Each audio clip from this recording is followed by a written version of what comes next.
Is it always wise to develop and use your spiritual gifts? Well, the answer is, of course, that it is. But be sure to develop and use the ones that you're meant to develop. Check your dreams, see what they are, and don't develop gifts that are not listed there. You can get karma for developing gifts you should not be using. And here's how that works. First, you've agreed and indeed signed a contract before coming here that you would develop and use specific gifts. You are to use them to help others and in the process learn more about yourself and thus help yourself too. It's a two-way street. Using your gifts is not altruistic. Indeed, if you do use your gifts altruistically, that shows a problem. It shows an imbalance. But I digress.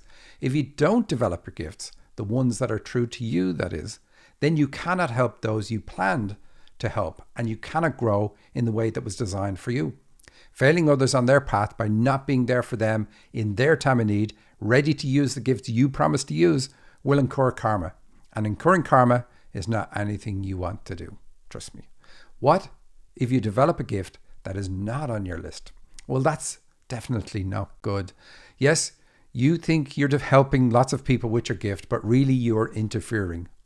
What? You're interfering while at the same time you are avoiding using the gifts you should be using in the first place, and thus neglecting the people who expected your help. It's like a taxi driver taking you to where he wants you to go rather than where you need to go. It's as stupid as it sounds. Can you develop a gift as long as you are already doing what you came here to do? Well, yes, you can. But again, check with your dreams and your guides that it is okay. And realize, of course, that there is nobody already lined up for you to help with that gift. So avoid the interference I mentioned earlier. It does not benefit Jennifer that you help her clients before they get to her. That's not really helping Jennifer, and it may not be helping her clients. You don't have the full picture while here, and always check in with your guides and dreams and let them do what they are there to do, to guide you. Never assume to know more than your guides. Another common mistake is to be drawn to develop a gift that you used in a former life when this life is not designed around using that gift. The draw can be very strong and feel right, but it is not right. Sometimes a former life gift is easy to access and you just use it. Again, check in. I've seen many cases where a person can access the Akashic records because they had that gift in a former lifetime, but they are never meant to use it in this one. But they do, because it gives them all sorts of information about potential partners and more. Don't betray yourself. Don't let an undisciplined mind lead you astray. Your life is not about getting that information. It is about your growth. Many of us are restricted in the power we can access, and that is for our own good. In fact, we often put the restrictions on ourselves before coming here. Would you trust yourself to have unlimited power? What if you could block someone's business by cursing it? If placing curses was your speciality, would you do that? What if you asked to be involved in their business and they rejected you? Would you do it then? If for you placing a curse was just a thought away, could you trust your mind to be disciplined enough to not inflict damage in the sour moment of rejection? Maybe you can, but if you didn't spend the years it takes to learn how to cast spells and curses, you would not have to worry because your negative thinking would not harm anyone else, and thus you save yourself from a lot of karmic lessons. I recently removed a curse from my business that was placed there by a friend. It really saddened me to discover it. Forget the impact on me, the impact on her is huge. I've only ever been supportive and even shared my stage with her. She will not find a single interaction with me that was not a supportive one, because that's how I am.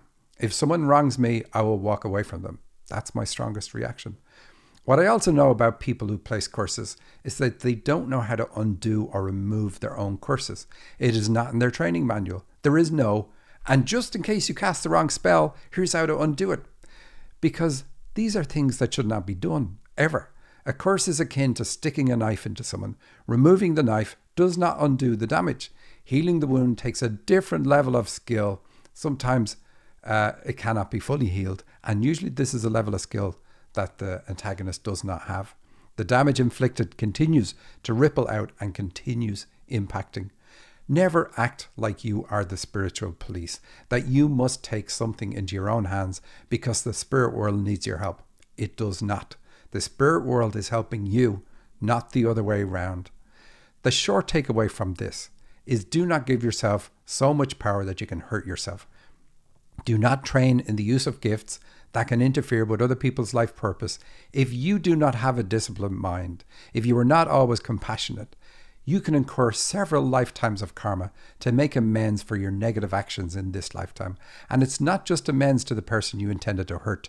It is amends to all the people hurt or not healed as a consequence of your actions, as the effects of your actions ripple out. Obviously, you can see why I said that. And I wonder if a week had passed by, would I say it or not? But because I'm public profile, and the work I do, it draws people who are interested in spiritual things.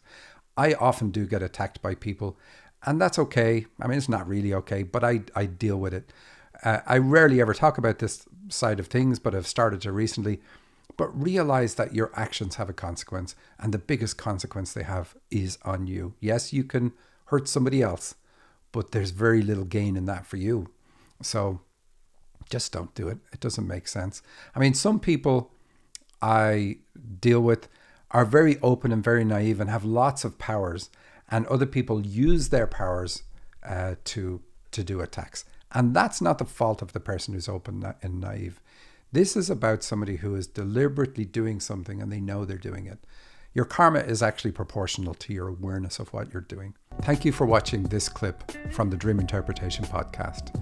If you want to hear the whole show, there's a link directly under this video. Please like and share with your friends, all of your friends. And don't forget to subscribe to the podcast at thedreaminterpretationpodcast.com.